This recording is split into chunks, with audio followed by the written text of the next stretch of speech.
untuk mengakhirinya. Janganlah belum mulai live ya? Udah nih, bagikan. Janganlah Ini kita bagi.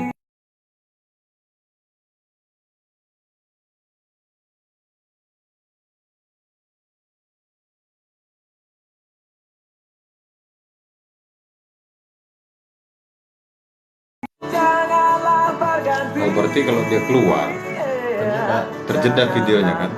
Nah, kalau ada telepon terjeda juga. Selamat malam Adit yang baru bergabung. Di sini saya akan berbagi ilmu, berbagi pengalaman tentang pengadaan barang dan jasa. Di sini saya akan sambil membaca aturannya. Ini ada aturan Peraturan Presiden Republik Indonesia Nomor 12 Tahun 2021 tentang perubahan atas Peraturan Presiden Nomor 16 Tahun 2018 tentang pengadaan barang dan jasa pemerintah. Nah, bagi kawan-kawan atau teman-teman yang sudah melihat, bisa bertanya, chat, atau tinggalkan pesan di chat live TikTok kita. Nah, yang pertama nanti kita mulai baca berdetail si aturan ini. Jadi dari sini kita bisa melihat bahwa pintu masuk dari APBN dan APBD itu adalah di pengadaan barang dan jasa inilah ya. Nah, kenapa orang korupsi? Mulai dari mana perjalanannya? Kita bisa lihat dari edukasi tersebut, dan video ini bisa dibuat oleh pemeriksa sebagai bahan acuan untuk mendeteksi indikasi-indikasi di mana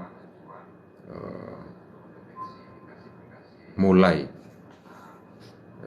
indikasi korupsi itu dimulai. Nah, kita sambil membaca aturan yang terbaru itu nomor 12 tahun 2021 tentang perubahan atas Peraturan Presiden nomor 16 tahun 2018 tentang pengadaan barang jasa pemerintah. Dan selamat yang baru bergabung, nanti bisa ditanyakan apa saja yang ingin diketahui tentang pengadaan barang dan jasa pemerintah. Dengan rahmat Tuhan Yang Maha Esa, Presiden Republik Indonesia menimbang bahwa untuk penyesuaian pengaturan penggunaan produk jasa mikro dan usaha kecil serta koperasi, dan pengaturan pengadaan jasa konstruksi dan pembiayaannya bersumber dari APBN, APBD dalam pengadaan barang jasa pemerintah untuk kemudahan berusaha berdasarkan Undang-Undang Nomor 11 Tahun 2020 tentang Cipta Kerja dan penyesuaian ketentuan sumber daya manusia pengadaan barang jasa, perlu menetapkan peraturan presiden tentang perubahan atas Peraturan Presiden Nomor 16 Tahun 2012 tentang pengadaan barang jasa pemerintah. Nanti yang ditanyakan chatnya nanti saya baca setelah aturan ini saya baca dan kita telaah seperti itu. Mengingat 1 Pasal 4 Ayat 1 Undang-Undang Dasar Negara Republik Indonesia tahun 1945, Undang-Undang Nomor 1 Tahun 2004 tentang Perbendaharaan Negara, Lembaran Negara Republik Indonesia tahun 2004 Nomor 5, Tambahan Lembaran Negara Republik Indonesia Nomor 4355. Nomor 3, Undang-Undang Nomor 30 Tahun 2014 tentang Administrasi Pemerintahan Lembaran Negara Republik Indonesia tahun 2014 Nomor 292, Tambahan Lembaran Negara Republik Indonesia Nomor 5601. Memang pada saat kita membaca aturan ini agak sedikit membosankan, jadi saya membantu kawan-kawan rekan-rekan untuk memahami, dan bisa diulang videonya nanti setelah live ini selesai.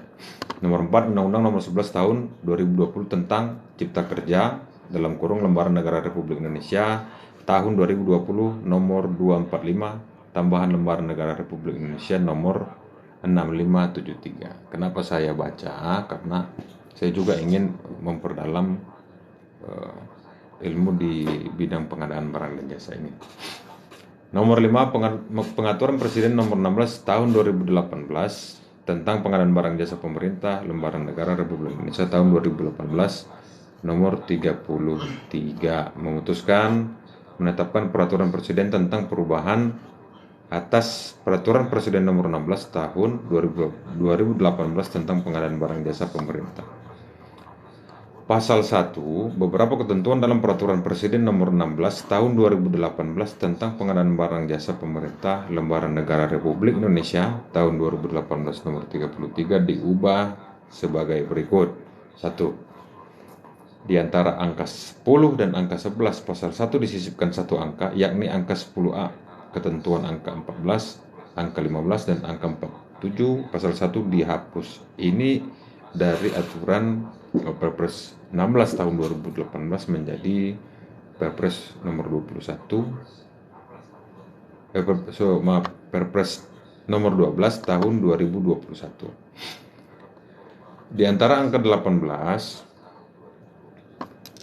Di antara angka 18 dan angka 19 pasal 1 disisipkan dua angka, yakni angka 18A dan angka 18B. Di antara angka 29 dan angka 30 pasal 1 disisipkan satu angka, yakni angka 29, ketentuan angka 12, angka 27 dan angka 32, angka 33, angka 35 dan angka 50 pasal 1 diubah serta ditambahkan satu angka, yakni angka 54, sehingga pasal 1 berbunyi sebagai berikut. Itu untuk aturan menimbang, mengingat, dan menetapkan. Pasal 1 Romawi tadi barusan. Nah, kita masuk ke dalam tubuh aturan mulai dari pasal 1 dalam peraturan presiden ini, yakni peraturan Presiden nomor 12 tahun 2021. Nah, yang pertama itu adalah pengadaan barang jasa pemerintah, yang selanjutnya disebut pengadaan barang garis miring jasa adalah kegiatan pengadaan barang garis miring jasa oleh kementerian, lembaga, perangkat daerah yang dibiayai oleh APBN, APBD, yang prosesnya sejak identifikasi kebutuhan sampai dengan serah terima hasil pekerjaan. Nah, pengadaan barang jasa ini menurut pengalaman saya kan pengalaman di ASN ini. Pengalaman di ASN, pengalaman itu mulai dari 2007 akhir sampai dengan 2023 awal. Jadi pengadaan barang jasa ini adalah pintu masuk untuk semua anggaran pemerintah, APBN atau APBD, anggaran pemerintah daerah, mulai dari kegiatan yang dibuat konstruksi, jasa konsultansi baik supervisi atau studi, jasa lainnya, kemudian ada pengadaan barang dan lain-lain, mulai dari kegiatan yang nilainya di bawah 10 juta, di atas 10 juta, kemudian di bawah 50, di atas 50, di bawah 200 dan di atas 200, serta di atas 15M, 50M sampai dengan 100M. Untuk penjelasannya nanti di live ini saya akan live secara live setiap hari lah, mulai dari sekarang. Nanti ini nih live perdana kita, mudah-mudahan rekan-rekan atau pemirsa atau yang menyaksikan lah, saya dapat membantu untuk menyampaikan beberapa pemahaman tentang pengadaan barang dan jasa yang sekarang ini lagi marak-maraknya tertangkap tangan oleh KPK, OTT apa segala macam gitu. Nah, kebetulan di kementerian kita pun ada. Dari mana indikasinya nanti saya akan sampaikan. Indikasi di awal itu adalah dari pasal 1 saja sudah kelihatan, itu pengadaan barang jasa pemerintah. Yang selanjutnya disebut pengadaan barang jasa adalah kegiatan pengadaan barang garis miring jasa oleh kementerian, lembaga, perangkat daerah yang dibiayai oleh APBN dan APBD, yang prosesnya sejak identifikasi kebutuhan. Dari identifikasi kebutuhan ini sudah mulai.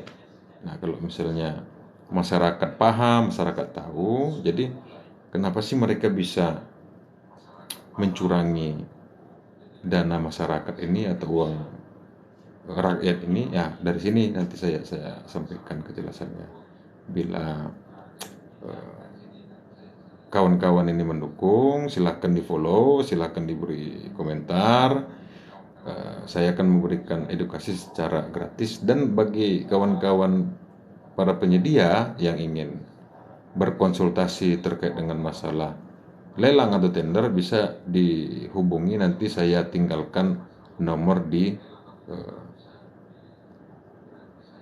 TikTok saya ini, seperti itu. Nah, dari identifikasi kebutuhan ini akan terjadi penyusunan-penyusunan, akan terjadi kebutuhan-kebutuhan. Nah, dalam suatu anggaran ini apa sih yang dibutuhkan masyarakat, kan seperti itu. Misalnya membangun jalan, atau membangun stasiun, atau membangun fasilitas keselamatan di jalan raya, seperti itu. Sebagai info, ini live perdana kita, ini live uji coba untuk kegiatan-kegiatan atau informasi atau edukasi terkait dengan pengadaan barang dan jasa pemerintah. Nah, dari identifikasi kebutuhan akan ada proses sampai dengan diserah terima hasil pekerjaan. Serah terima hasil pekerjaan ini akan dilakukan identifikasi bagaimana suatu pekerjaan itu dilaksanakan baik atau tidak. Nanti ditumpahkan dalam suatu bentuk dokumen, berita acara, kemudian yang berisikan detail-detail apa saja yang harus dicek, kemudian akan ditandatangani oleh pihak-pihak yang berkontribusi di dalam pekerjaan tersebut. Oke, saya lanjutkan pasal 1 ayat 2. Kementerian ini mulai dari masih dalam tahap pengertian dari peraturan presiden ini. 2. Kementerian negara. Yang selanjutnya disebut kementerian adalah perangkat pemerintah yang membidangi urusan tertentu dalam pemerintahan. Mungkin semua masyarakat kita sudah paham ya. Nomor 3, lembaga adalah organisasi non-kementerian negara dan instansi lain pengguna anggaran yang dibentuk untuk melaksanakan tugas tertentu berdasarkan Undang-Undang Dasar Negara Republik Indonesia tahun 1945 atau peraturan perundang-undangan lainnya.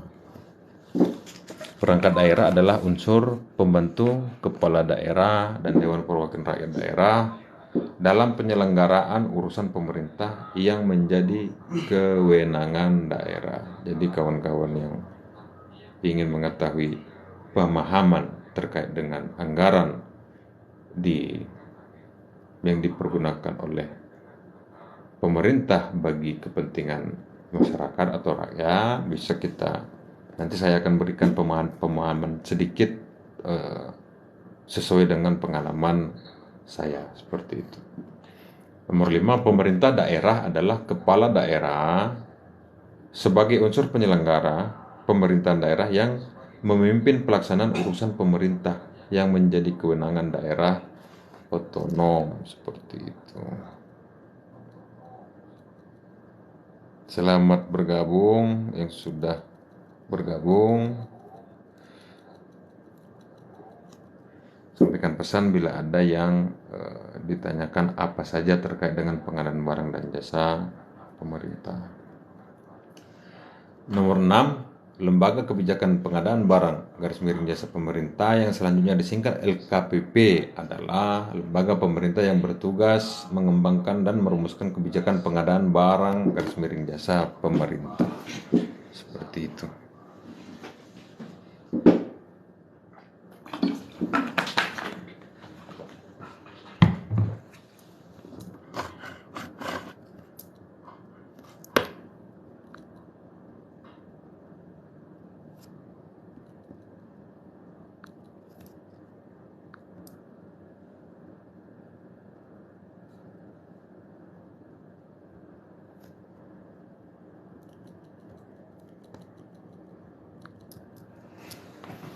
Cukup pasangkan musik itu.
coba pertama ya kan. Ada yang nonton. Hah? Ada yang nonton tadi. Abang ngomongnya terlalu cepat tuh bang. Jangan terlalu cepat itu kalau lihat tuh. Jadi terlalu orang cepat tuh ya? data apa yang baru masuk tuh melihatnya apaan sih nih, jadi gak jelas itu. Udah mah kurang dimengerti. Terus abang ngomong terlalu cepat juga. Oh, terlalu cepat ya. Iya. Oke. Kalau terlalu cepat, oke kita ini kan. Kau lihat lagi ya. Ini kali ini uji coba nih. Yang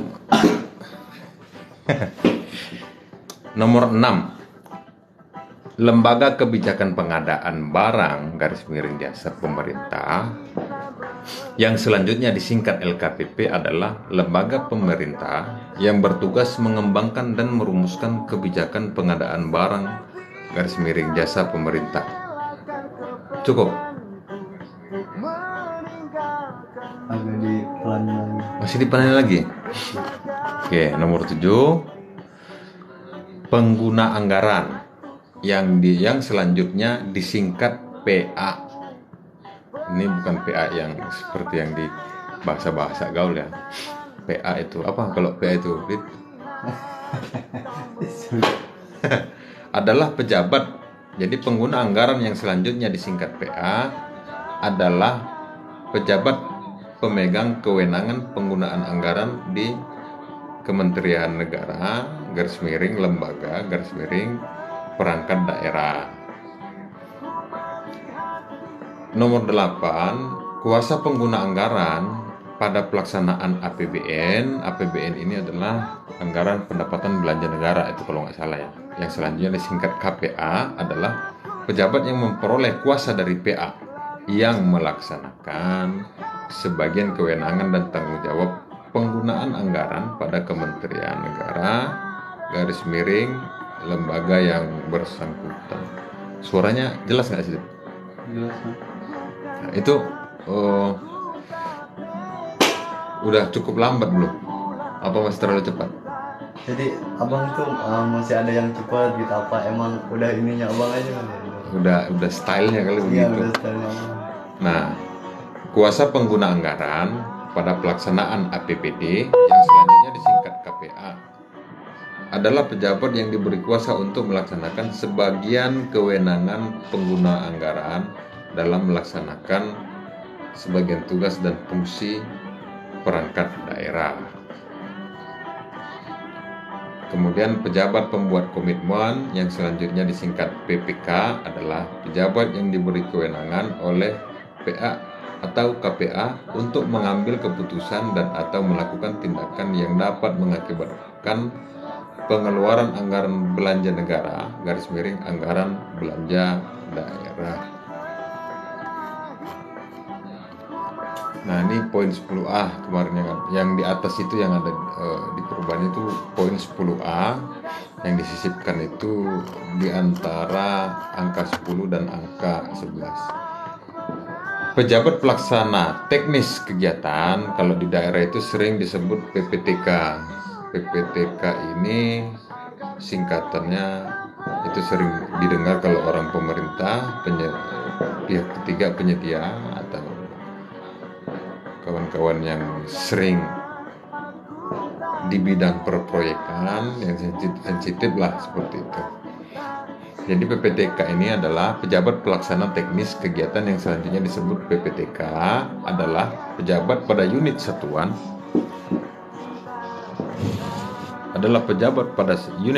kerja perangkat daerah dalam kurung SKPD yang melaksanakan satu atau beberapa kegiatan dari suatu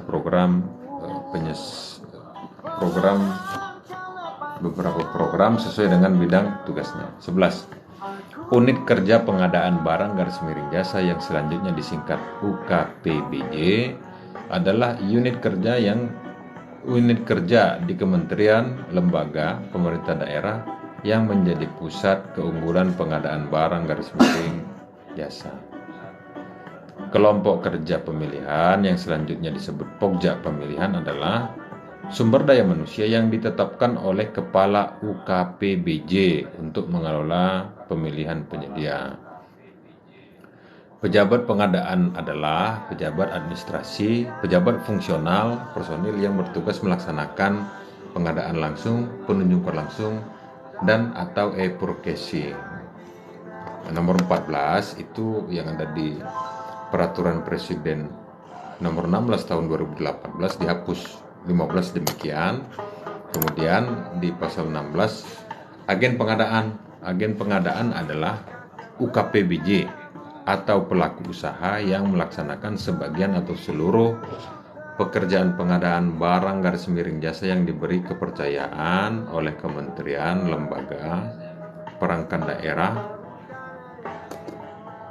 sebagai pihak pemberi pekerjaan. Seperti itu. Nomor 17, penyelenggara swakelola adalah tim yang menyelenggarakan kegiatan swakelola.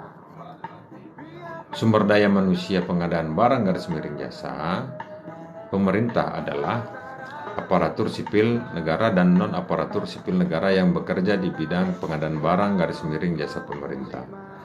Pejabat fungsional pengelola pengadaan barang garis miring jasa yang selanjutnya disebut pengelola pengadaan barang garis miring jasa adalah aparatur sipil negara yang diberi tugas, tanggung jawab, wewenang, dan hak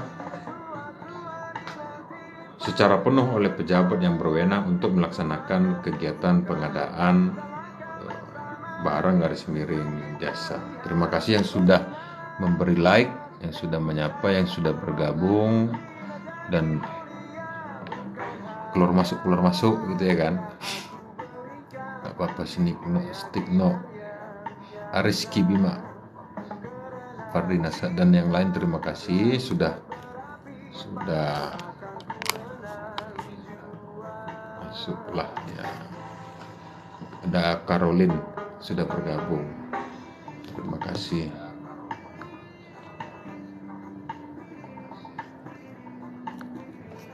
Nah, 18A, pejabat fungsional pengelola pengadaan barang jasa adalah yang selanjutnya disebut pengelola pengadaan barang garis miring jasa adalah aparatur sipil negara yang diberi tugas, tanggung jawab, wewenang, dan hak secara penuh oleh pejabat yang berwenang untuk melaksanakan kegiatan pengadaan barang jasa. Nomor 18B, personil selain pejabat fungsional pengelola pengadaan barang garis miring jasa yang selanjutnya disebut personil lainnya adalah aparatur sipil negara. Masyarakat atau kawan-kawan biasanya bilang itu ASN, itu ASN singkatan dari aparatur sipil negara. Semuanya sudah paham mungkin ya. Prajurit Tentara Nasional Indonesia dan anggota Kepolisian Negara Republik Indonesia yang diberi tugas, tanggung jawab, wewenang, dan hak secara penuh oleh pejabat yang berwenang untuk melaksanakan kegiatan pengadaan barang garis miring jasa. Rencana umum pengadaan, ini nomor 19, rencana umum pengadaan barang dan jasa yang selanjutnya disingkat RUP adalah daftar rencana pengadaan barang jasa yang akan dilaksanakan oleh kementerian, lembaga, perangkat daerah. Tadi itu yang apa? Yang Shopee itu masuk juga ya? Ada ini kabang. Iya. Masuk juga. Itu kan enggak, kalau bisa kan jangan ada yang kayak gitu-gituan kan. Silent berarti. Oh, nantilah live, namanya juga live perdana ya kan. Kemudian nomor 20, e-marketplace pengadaan barang garis miring jasa adalah pasar elektronik yang disediakan untuk memenuhi kebutuhan barang garis miring jasa pemerintah. Nah, kalau sekarang itu dia zamannya di pengadaan barang dan jasa ini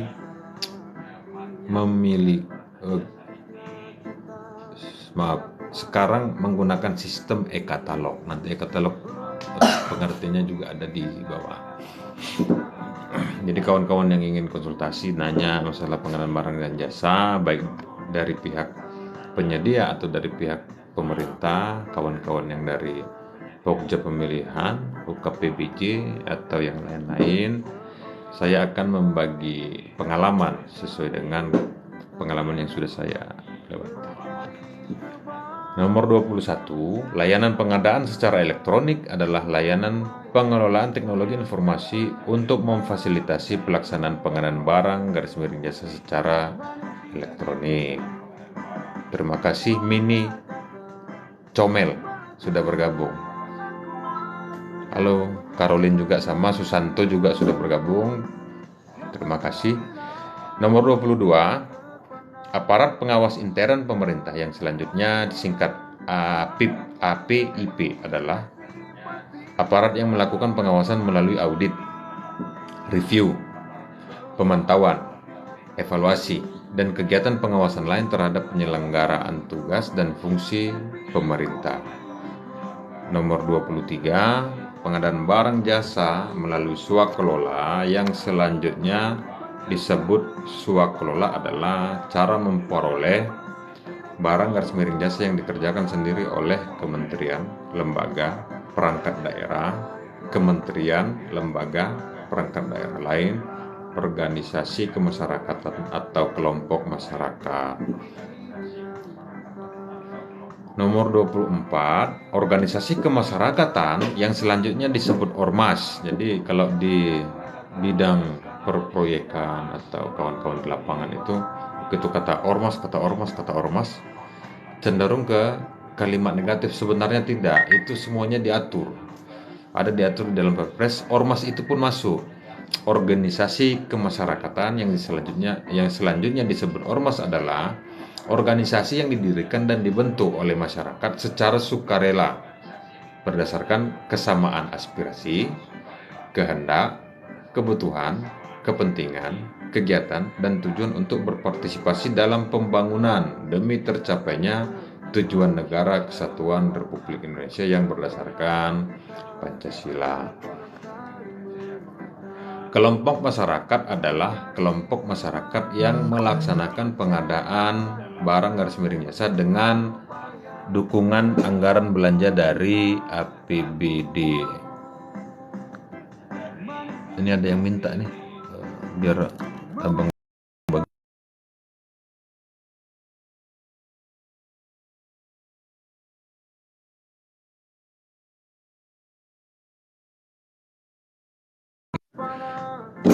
ya. Kita lanjutkan kembali. Nomor 25, kelompok masyarakat adalah kelompok masyarakat yang melaksanakan pengadaan barang garis miring jasa dengan dukungan anggaran belanja dari APBN atau APBD. Ada Amira Putri 133 IG baru bergabung, terima kasih. Nomor 26, pengadaan barang jasa melalui penyedia adalah cara memperoleh barang garis miring jasa yang disediakan oleh pelaku usaha. Pelaku usaha adalah badan usaha atau perseorangan yang melakukan usaha dan atau kegiatan pada bidang tertentu. Assalamualaikum Pak. Waalaikumsalam. Amira Put 133. Kalau ada yang mau ditanya di chat aja. Masalah pengadaan barang dan jasa ini pengelolaan anggaran negara seperti itu. Karena mungkin masyarakat banyak yang sudah paham atau yang tahu. Kalau yang ada yang belum paham, tanyakan saja, nanti saya jawab secara spontanitas. Ada Ibu Ayu Clarasona baru bergabung. Halo Ibu. Nomor 29, barang adalah setiap benda baik berwujud maupun tidak berwujud, bergerak maupun tidak bergerak yang dapat diperdagangkan, dipakai, dipergunakan atau dimanfaatkan oleh pengguna barang. Kemudian nomor 29A, produk adalah barang yang dibuat atau jasa yang dihasilkan oleh pelaku usaha. Nah, jadi produk-produk dan pelaku usaha, produk atau jasa itu adalah suatu kegiatan, suatu barang, suatu jasa yang dilakukan oleh pemerintah yang sumber dananya dari APBN atau APBD. Istilahnya dia memakai anggaran negara lah yang dikumpulkan lewat beberapa pengumpulan dana bisa dari pajak, bisa dari hal-hal yang lain-lain sebagainya. Nah, nomor 30, pekerjaan konstruksi adalah keseluruhan atau sebagian kegiatan yang meliputi pembangunan. Saya tegaskan lagi di sini, saya hanya memberikan pemahaman edukasi terkait dengan pengadaan barang dan jasa ya. Jadi apabila ada kata-kata yang agak sedikit kurang, bisa kita bertukar pikiran seperti itu, berbagi pendapat. Nah, kalau saya ini berbagi pengalaman, ini mulai dari pengertian-pengertian di pengadaan barang dan jasa. Pekerjaan konstruksi adalah keseluruhan atau sebagian kegiatan yang meliputi pembangunan, pengoperasian, pemeliharaan, pembongkaran, dan pembangunan kembali suatu bangunan. Jadi pekerjaan konstruksi itu adalah keseluruhan atau sebagian kegiatan yang meliputi dari pembangunan, pengoperasian, pemeliharaan, pembongkaran, dan pembangunan kembali suatu bangunan. Jasa konsultansi adalah, jadi kalau konstruksi mungkin banyaklah yang paham ya. Kalau jasa konsultansi ini kadang-kadang bingung nih. Terima kasih Amira Put 133. Jasa konsultasi adalah jasa layanan profesional yang membutuhkan keahlian tertentu di berbagai bidang keilmuan yang mengutamakan adanya olah pikir, seperti itu. Terima kasih Amira sudah ngirim bunga mawar. Terima kasih banyak. Kemudian itu jasa konsultasi, saya ulang ya. Jasa konsultasi adalah jasa layanan profesional yang membutuhkan keahlian tertentu di berbagai bidang keilmuan yang mengutamakan adanya olah fikir, seperti itu. Jadi seperti studi, penelitian. Kemudian ada juga jasa konsultansi yang berbentuk supervisi atau pengawasan. Nah, nomor 32, jasa lainnya. Kadang di masyarakat ini banyak, ini jasa lainnya apa sih, jasa lainnya sih gitu. Kalau bertanya sih mungkin dari beberapa dari tim Pokja Pemilihan untuk letter pengertian itu mereka kurang hafal betul, tapi sistem pelaksananya mereka paham betul, mulai dari pelaksanaan yang diatur sama yang teknis seperti itu, bukan hal-hal yang lain ya. Jasa lainnya adalah jasa non konsultansi, berarti bukan jasa studi atau jasa yang membutuhkan peralatan,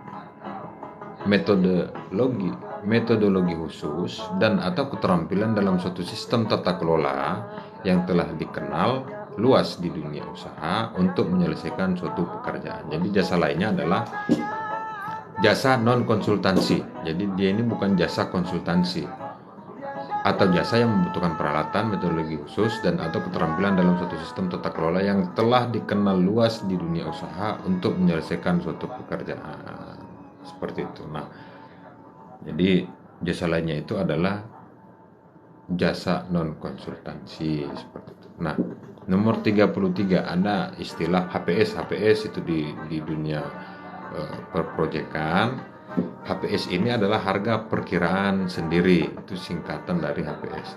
Harga perkiraan sendiri yang selanjutnya disingkat HPS adalah perkiraan harga barang garis miring jasa yang ditetapkan oleh PPK yang telah memperhitungkan biaya tidak langsung, keuntungan, dan pajak pertambahan nilai. Seperti itu. Jadi HPS itu disusun dari biaya tidak langsung, keuntungan, dan pajak pertambahan. Jadi pada saat suatu kegiatan HPS-nya sudah dibuat, ternyata si penyedia atau pihak ketiga masih rugi, itu bohong, karena keuntungan itu sudah dihitung di dalam itu. Jadi ruga rugi itu jangan terlalu kita percaya. Kalau dia memang ideal melaksanakannya, dia pasti dapat keuntungan, kecuali kalau ada hal yang menuntut mereka untuk melakukan sesuatu yang memakan anggaran tersebut, seperti itu.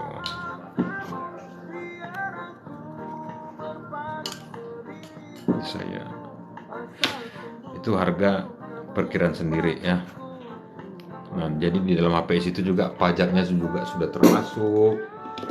Kemudian pertambahan nilai apabila ada beberapa pertambahan terkait dengan anggaran, dia sudah ditambahkan gitu.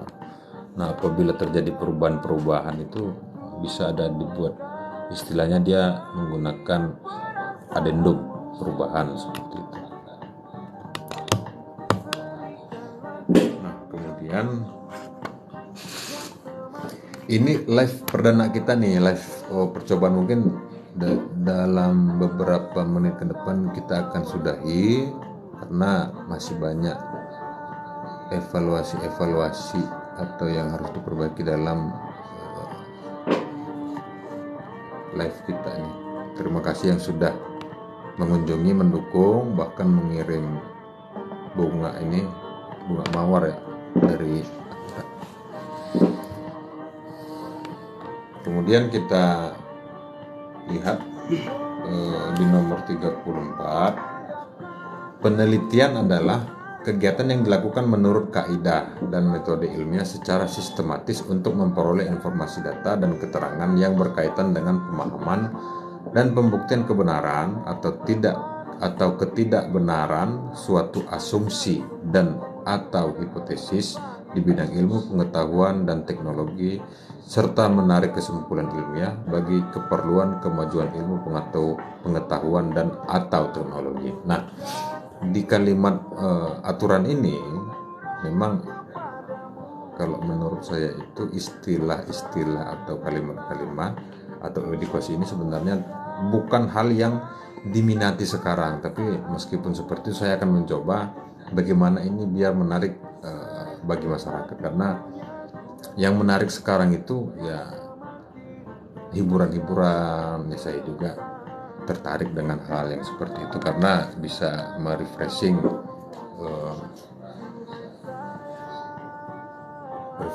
kita lah kalau lagi suntuk kan seperti itu.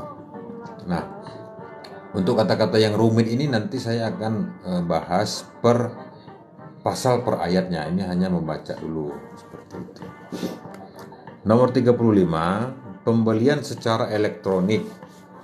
Yang selanjutnya disebut e-purchasing adalah tata cara pembelian barang / jasa melalui sistem katalog elektronik atau toko daring. Nah, pasal 35 ini adalah pembelian secara elektronik menggunakan anggaran negara, itu istilahnya dari pemerintah dan daerah sudah melakukan e-katalog seperti itu. Hanya saja di penggunanya masih banyak yang kejanggalan, belum paham ya, mulai dari pendaftaran di etalase, kemudian bagaimana menayangkan produk mereka di e-katalog. Nah, tempo hari ada juga yang sempat konsultasi itu, "Bang, gimana sih Bang nilai konstruksi ini biar bisa masuk di e-katalog? Saya bingung," katanya. Nanti bisa di bertukar pikiran lah kita di sini, atau ada nanti nomor kontak yang bisa dilihat di akun TikTok saya, nanti saya bagikan. Nah, jadi e-purchasing ini atau e-katalog ini hal simple itu adalah kita beli barang itu kayak di toko online seperti itu. Tinggal klik kirim, hanya saja prosesnya menggunakan uang negara seperti itu. 36, tender. Nah, kalimat tender ini sering didengar. "Gimana tendermu, Wak?" katanya, ya kan. Tender itu apa? Lelang. Lelang itu apa? Suatu sistem atau metode pemilihan untuk mendapatkan penyedia barang atau pekerjaan konstruksi atau jasa lainnya. Jadi dibuatlah tender ini, kemudian semuanya menawar, nanti akan didapatkan penyedia yang menjadi pemenang, istilahnya sudah mendapat bintang dalam pekerjaan konstruksi atau penyedia barang atau jasa lainnya. Itu tender. Jadi tender itu untuk mendapatkan penyedia barang, pekerjaan konstruksi dan jasa lainnya. Ada istilah nomor 37 ini, seleksi. seleksi adalah metode pemilihan untuk mendapatkan penyedia jasa konsultansi. Konsultansi ini apa gitu kan? Jasa konsultansi ini adalah kegiatan-kegiatan berbentuk studi, penelitian, atau suatu kegiatan yang membutuhkan olah pikir untuk mengidentifikasi dan menganalisa suatu titik, suatu bangunan, suatu lokasi atau suatu kawasan dan berkembang seperti suatu tempat yang dibangun dengan anggaran negara. Nah, nomor 38 ada tender atau seleksi internasional. Nah, kalau tender dan seleksi internasional ini adalah pemilihan penyedia dengan peserta pemilihan dapat berasal dari pelaku usaha nasional dan pelaku usaha asing, seperti itu. Nah, tender seleksi internasional ini biasanya kegiatan-kegiatan atau pekerjaan-pekerjaan yang memang skalanya internasional, kemudian spesifikasinya yang memiliki itu adalah perusahaan-perusahaan internasional, seperti itu. Misalnya kayak masalah gardu. Kalau di kereta api itu dia kayak gardunya kereta api itu masih dari luar negeri, sinyalnya kereta api itu masih dari luar negeri. Cuman kalau dari sisi bangunannya sudah ada dari dalam dan luar, seperti itu. Kemudian ada 39 yang lebih sederhana lagi, penunjukan langsung. Nah, kalau penunjukan langsung ini dari istilah konstruksi atau dari istilah penyedia atau istilah pemborong katanya. Penunjukan langsung PL katanya. Ada gimana PL muak katanya. PL ini adalah penunjukan langsung kalau pengadaan barang atau konstruksi itu nilainya di bawah 200 juta. Kalau jasa konsultansi itu sampai dengan 100 juta, seperti itu.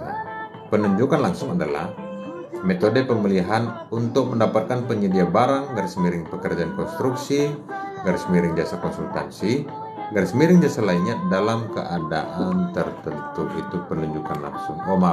Kalau penunjukan langsung ada penunjukan langsung dan pengadaan langsung. Jadi kalau penunjukan langsung itu metode pemilihan penyedia barang, konstruksi, konsultansi, jasa lainnya dalam keadaan tertentu. Misalnya keadaan tertentu itu nanti ada istilahnya itu disebutkan dalam aturan ini. Tapi kalau pengalaman saya itu seperti bencana alam, kemudian huru hara, atau keadaan-keadaan tertentu yang di luar kendali dari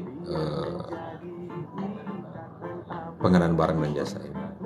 Nomor 40 ada pengadaan langsung barang nomor 40 pengadaan langsung barang pekerjaan konstruksi jasa lainnya dan adalah metode pemilihan untuk mendapatkan penyedia barang pekerjaan konstruksi jasa lainnya yang bernilai paling banyak 200 juta rupiah.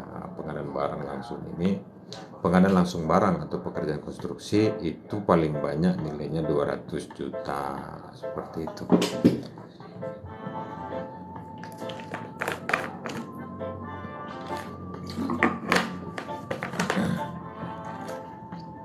Kemudian ada lagi nih, nomor 41, pengadaan langsung jasa konsultansi adalah metode pemilihan untuk mendapatkan penyedia jasa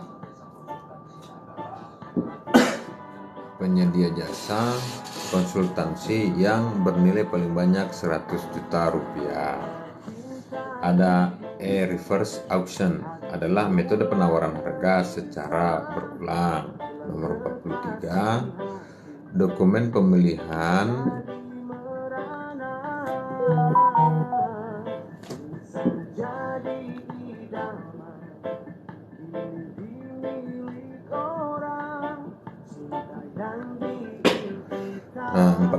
dokumen pemilihan adalah dokumen yang ditetapkan oleh Pokja Pemilihan pejabat pengadaan agen pengadaan yang memuat informasi dan ketentuan yang harus ditaati oleh para pihak dalam pemilihan penyedia.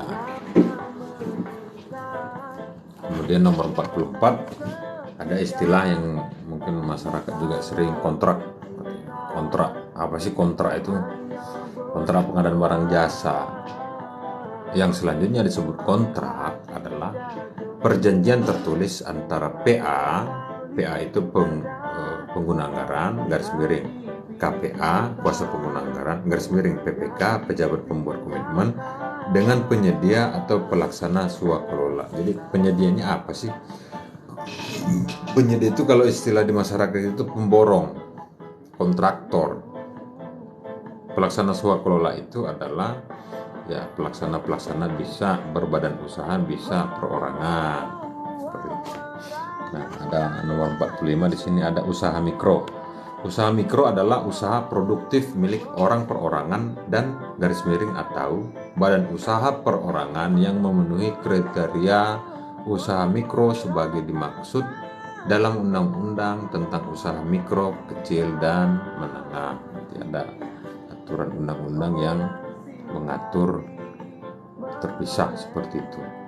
Nah, 46 usaha kecil. Nah, di Perpres baru ini terkait dengan usaha mikro dan usaha kecil terkait dengan anggaran yang bisa diikuti, di sini ada perubahan. Nanti ada di bawah setelah pengertian ini.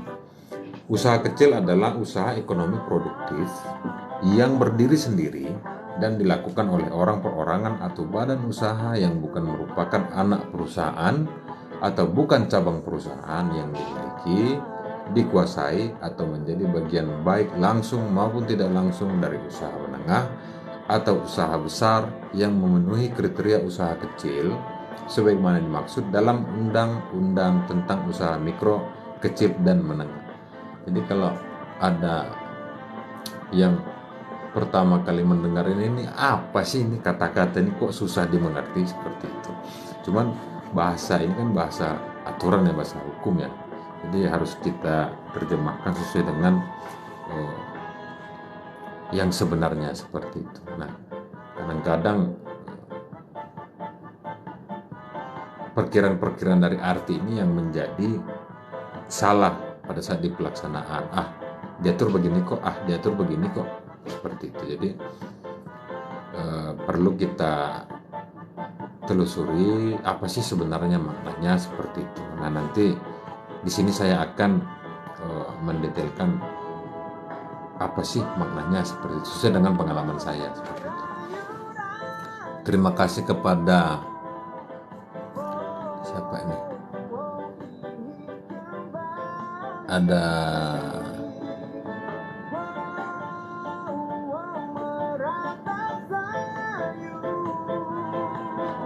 Ibu Ayu, ini baru bergabung. Ibu Ayu. Halo Ibu Ayu.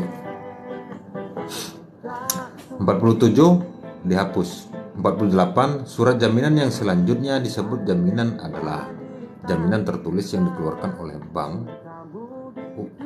Surat jaminan yang selanjutnya disebut jaminan adalah jaminan tertulis yang dikeluarkan oleh bank umum, garis miring, perusahaan penjaminan, garis miring, perusahaan asuransi, garis miring, lembaga keuangan khusus yang menjalankan usaha di bidang pembiayaan, penjaminan, dan asuransi yang mendorong ekspor Indonesia sesuai dengan ketentuan peraturan perundang-undangan di bidang lembaga pembiayaan,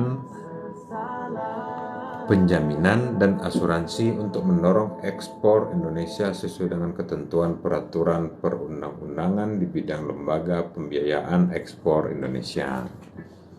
Nah, ini nomor 49 ada namanya sanksi daftar hitam.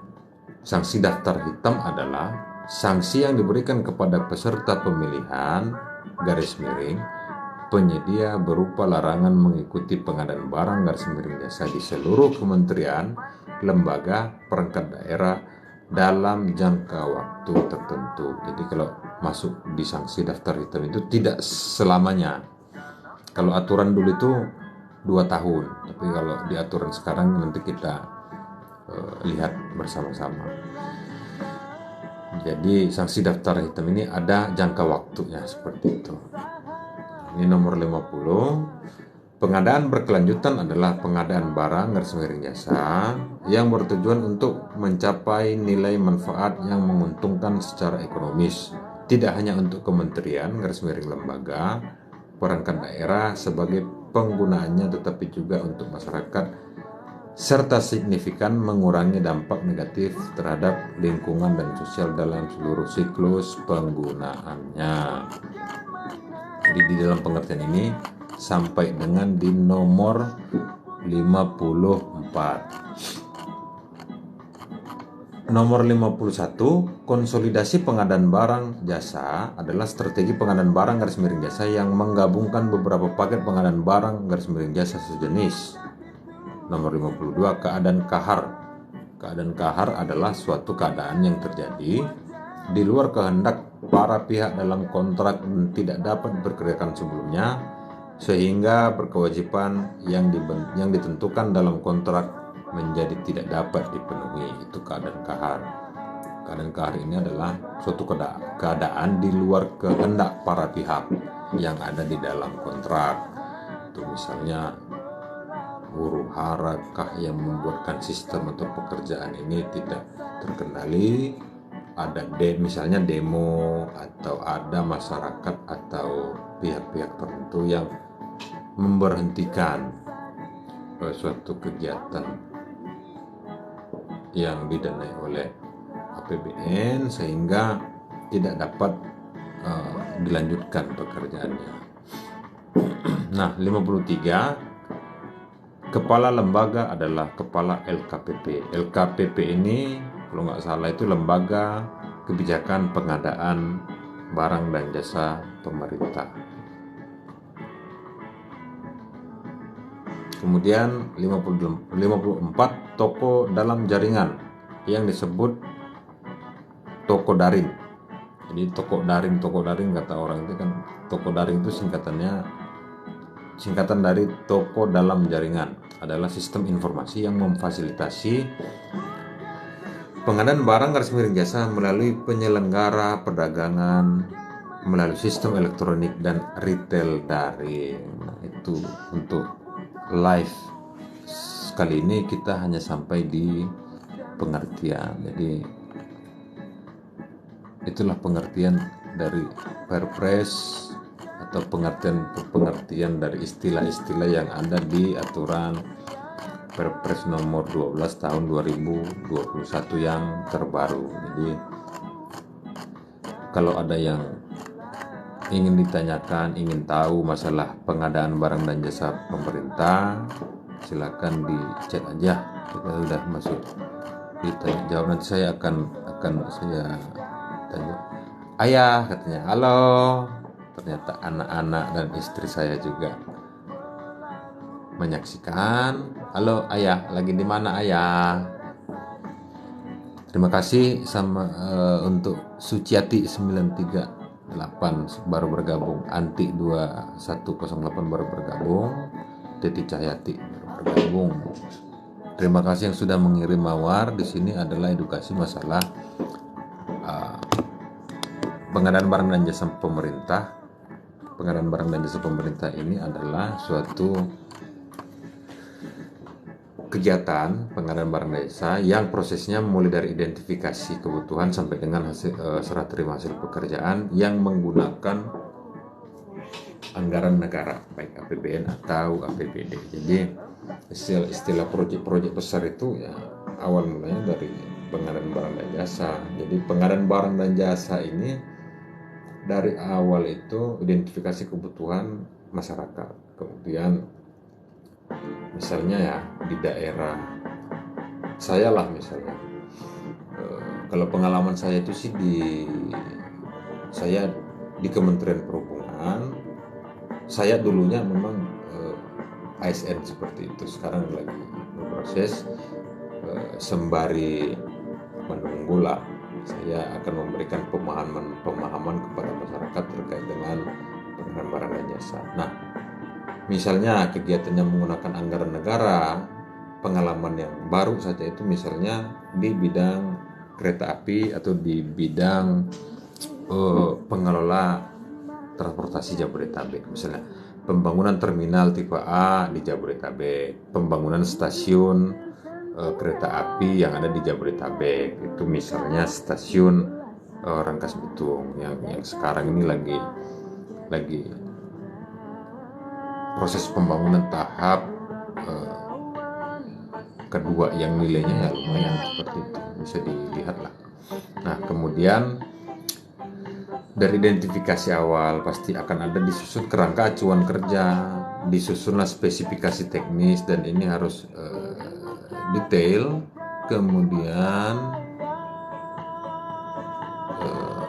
Kemudian ada beberapa berkas-berkas yang bisa disusun seperti itu. Nah, kalau ada yang mau ditanyakan masalah pengadaan barang dan jasa atau rekan-rekan, semoga selalu sehat Bapak dan keluarga, amin. Terima kasih buat Amira Put 133. Terima kasih banyak doanya. Ada Risnawati juga, KMFBI. Nah, dari identifikasi kebutuhan ini adalah kebutuhan masyarakat. Misalnya ada suatu hal lah, kalau yang lebih simpel itu misalnya jalan kah atau apakah gitu, itu gara-gara banjir kah. Nah, nanti akan disusun kerangka acuan kerja yang berbentuk suatu proposal persetujuan teknis kebutuhan pekerjaan, yang di dalamnya itu ada latar belakang, kemudian ruang lingkup, kemudian tujuan, kemudian total anggaran yang dibutuhkan berapa, kemudian jadwal untuk pelaksanaan. Biasanya ada yang 1 tahun atau lebih dari 1 tahun, itu multi year seperti itu. Nah, di dalam kerangka acuan kerja ini ada lampirannya yang berbentuk rencana anggaran biaya yang total RAB tersebut dimasukkan totalnya di dalam kerangka acuan kerja. Dari rencana anggaran biaya ini, apabila ada suatu kebutuhan bersifat teknis, harus ada seperti dokumen teknis, spesifikasi teknis, gambar, dan gambar teknis, kemudian sama spesifikasi teknis. Seperti itu yang harus dilampirkan di dalam suatu pengajuan pada saat diidentifikasi kebutuhan awal. Nah, setelah itu disetujui, akan turun anggaran, kemudian nanti dilelangkan. Pada saat dilelangkan itu mulailah proses tender. Nah, dalam proses tender ini jadi di posisi inilah yang riskan. Ada hubungan, ada komunikasi, dan lain segala macam yang tahapannya itu akan berindikasi di kesempatan untuk mengambil sesuatu dari anggaran negara ini. Mengambil sesuatu itu adalah mengambil kepentingan untuk kebutuhan yang terupdate, karena biasanya kepentingan yang sudah disetujui sekarang itu pengajuannya tahun kemarin. Nah, pada saat ada pengambilan kebutuhan yang sekarang itu, misalnya ada perubahan-perubahan di dalam suatu daerah, ternyata kebutuhannya sudah berubah seperti itu. Nah, keuntungan itu yang bisa diambil. Kalau kebutuhan yang lain itu nanti kita bahas di live selanjutnya. Dan karena ini live perdana, maaf kalau agak kurang menarik. Terima kasih yang sudah like, yang sudah berkunjung, dan terima kasih juga buat istri saya yang sedang menyaksikan. Anak-anak saya mungkin dengar ya. Halo. Mungkin saya cukupkan live ini. Wabillahi taufiq wal hidayah. Assalamualaikum warahmatullahi wabarakatuh.